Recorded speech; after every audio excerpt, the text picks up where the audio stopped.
Well, it's Independence Day. It is the day that America cel- celebrate its independence from the British Empire. But I cannot help having a feeling of malaise. The reason why I have this feeling is because this country has been on a one-way road trip to hell for a long time. Right now, our founding fathers are rolling in their graves as we speak.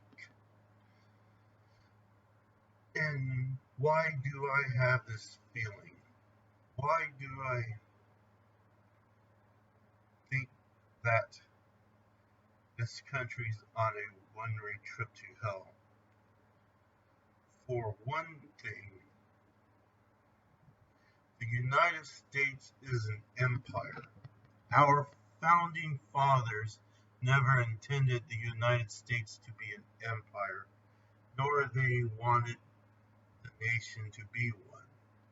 But unfortunately, the modern day politicians of this country wanted the US to be one. And now we are suffering the consequences of that decision. A good example of that is the fact that this country is in an era of decadence and cultural decline. You can see this in our film, music, entertainment, as well the attitude of the everyday people. And this is nothing new. This happened to the Roman Empire. If the empire of the Romans continued to decline to the point where Odoacer took over the Roman Empire and crowned himself king of Italy.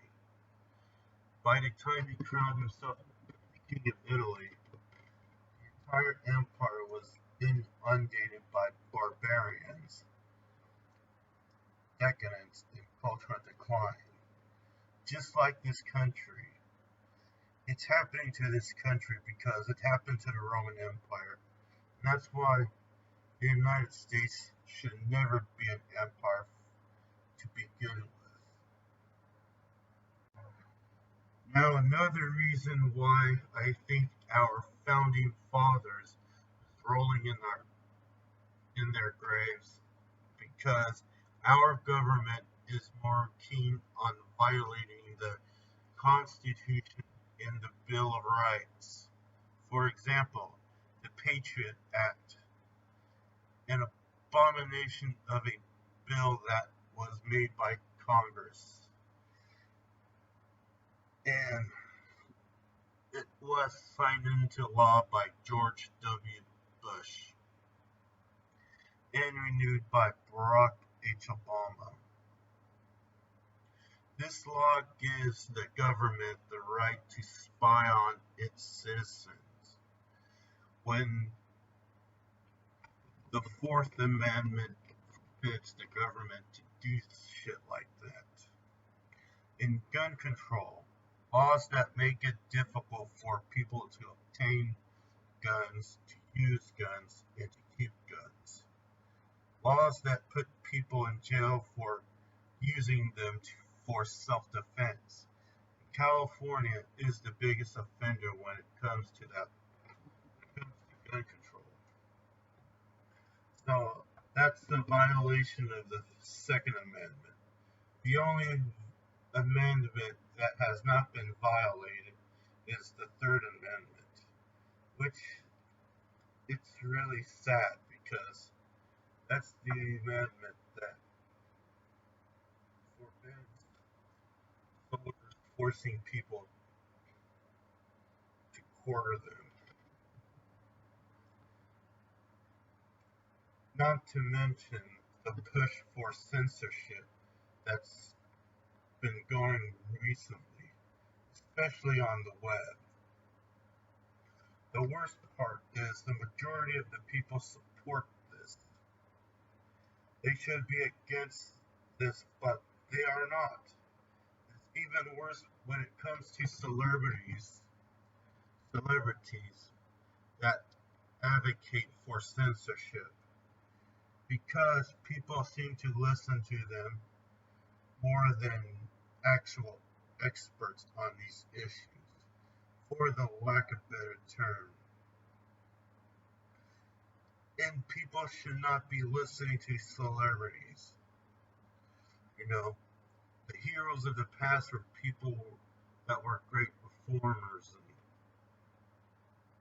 that know, and politicians as well as lawyers that knew what they were doing, knew what these issues were about. Now, people just worship celebrities, and celebrities, these celebrities should be ashamed for their support for censorship, and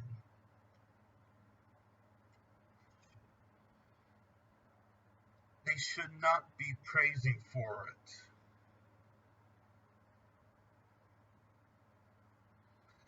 Nobody should be praising big tech firms for censorship.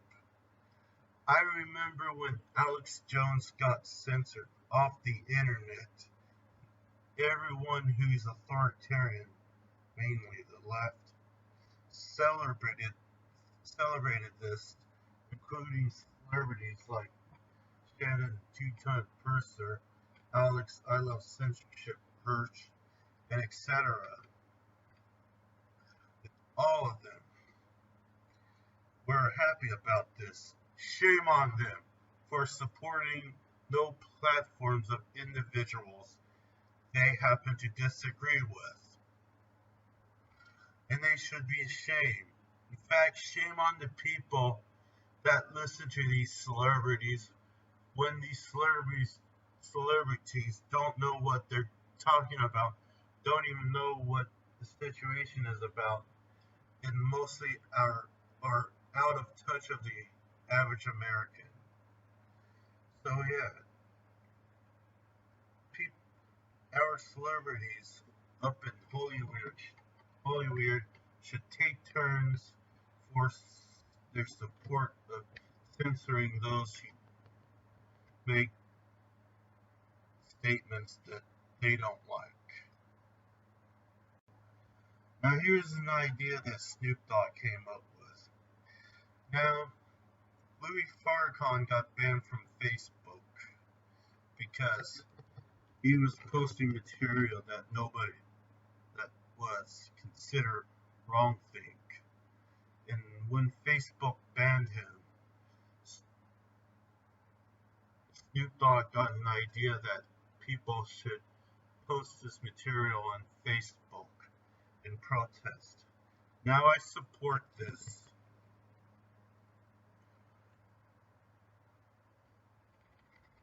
idea because, for one reason, is that nobody should be deplatformed. That's what's been going on. In fact, I would go further to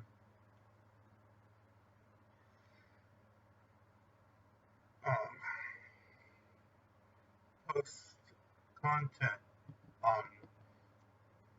What I'm saying is, I will go further to post Alex Jones content on social media sites that he was banned on as a form of protest against censorship. Like, go on Facebook, well, not Facebook, Facebook is dead. Yours would just be a zombie firm. But go on Twitter and YouTube and post this content there as a form of protest against censorship. That's what we need to be doing, people. That's what this Independence Day message is about, supporting the First Amendment. It is a travesty that our country is going the opposite way of what the founding fathers envisioned it to be. The fact there is a war on free speech, the right to bear and keep arms, as well the right to privacy. All these things that are a anathema to what this nation stands for. The founding fathers should have done a lot more with the Constitution. Maybe we in Constitution, because I think the Constitution could have been worked on a lot more. And maybe we wouldn't have to deal with slavery, gun control, the violations of the rights to free speech and privacy, and we wouldn't have to be dealing with this. But I guess the reason they did not expand the Constitution or worked on it more is because they thought the Age of Enlightenment will last in the United States. But that's not the case. And it's only going to get worse for this country because we have these fucking authoritarians that want censorship, wants to invade people's privacy, disarm people, and have wars. Of course, a lot of people think Trump started wars. Well, can you name, and if that's the case, is for these people, can you name one war that Trump started? Because I can't. All the wars that are going on right now were started by past presidents and Congresses. Like, we still have a good number of warmongers in Congress. Although John McCain is dead. Thank fucking God for that. May he roast in hell. Rest in piss or something. And the worst thing is that these congressional members keep getting elected. And that's all they ever care about is getting elected again. That's all they ever worked. They don't do shit. They don't do anything. They just sit on their ass all day talking about invading other countries, hardballing other countries, and yet they do nothing. And people keep electing them. For instance, Mitt Romney is now Senator of Utah. And Mitt Twit is the most dumbest person in the world that they choose back in 2012 to be nominated to run against Barack Obama. All it was like horses and bayonets, killing the big bird, and all that retarded bullshit. Now, of course, Karl Rove crying about the fact that Obama won. I knew back then that Mitt was going to lose and Obama was going to be president, but I knew that. And it astonished me that people there elected him as their senator.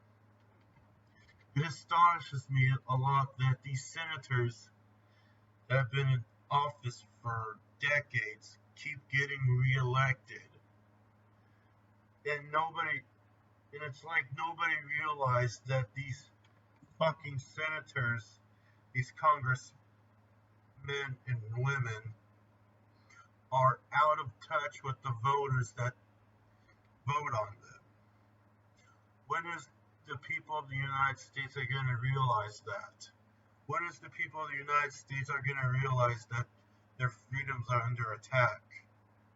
That their country and their society is going to hell? That people are becoming more decadent and stupid and very selfish.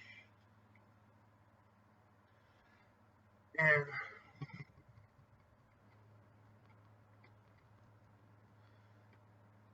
all that shit. Like back in up in Oregon,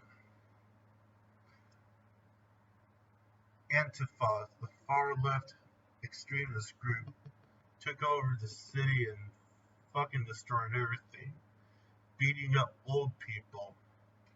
And I guess they beat up a Vietnamese journalist,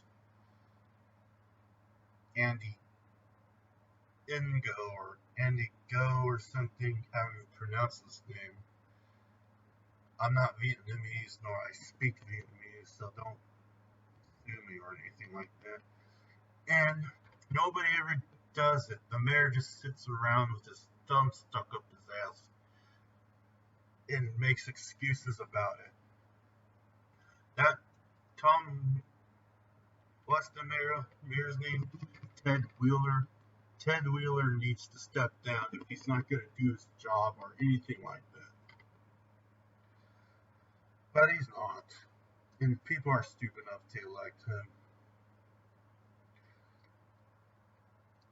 I don't know.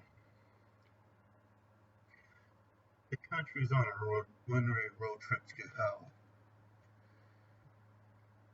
And for the state of California, it's helpless. You can find people that are willing to bring reform and common sense into California, but if the entire voting bloc is more fixating on stupid politicians that promise short-term gain for long-term pain, then there's nothing much we can do about it. Everybody's been conditioned in the state to suck Gavin Newsom's dick because he has a D after his name. He's a progressive. Yeah, he does that thing really. He does that fucking thing where he apologizes for Native Americans in the state of California for their misery, their plight, even though that they got a lot of fucking casinos and shit. And people in this country could do reform. Like the millennials were supposed to be the one that were going to be the ones who will do good, be the Ron Paulites of this country, reform. But that's not going to happen. But unfortunately, this country's future is looking bleak, and this country is going to suffer the same fate as the Roman Empire. There's nothing we can do about it. But just let the nation collapse, and all these social justice warriors will starve to death. So, any final thoughts? Yeah, I got one final thought. Is this: people are making heroes out of athletes, all the weirdos or something like athletes like Tony Gwynn, Joe Montana, and Wayne Gretzky. Really good athletes and talented, but they have done nothing to change people's lives. Well, they might have done charity, but in reality, majority of the people in this country have not had any change, well, had any reforms in their existence. What I'm saying is that none of these athletes have ever done any social reforms. Yeah, making 3,000 hits with a baseball bat doesn't change lives. It doesn't reform this country. It does not. I think reformers and statesmen like Martin Luther King or Thomas Jefferson are more heroic than someone like, I guess, Eli Manning, Archie Manning, or Babe Ruth, because They were willing to reform this country and make life easy for Americans, not athletes. Stupid that people revere athletes as heroes. So, what is your thought about this country's decline? What do you think there's anything we can do about it, or is it hopeless? And if you want to have something to say about it, please leave a comment or something. You can subscribe to BitChute and YouTube and to do that. You can also follow me on Twitter, Gavin Mines. I'm Wicked Wonka signing out, and have a good Independence Day.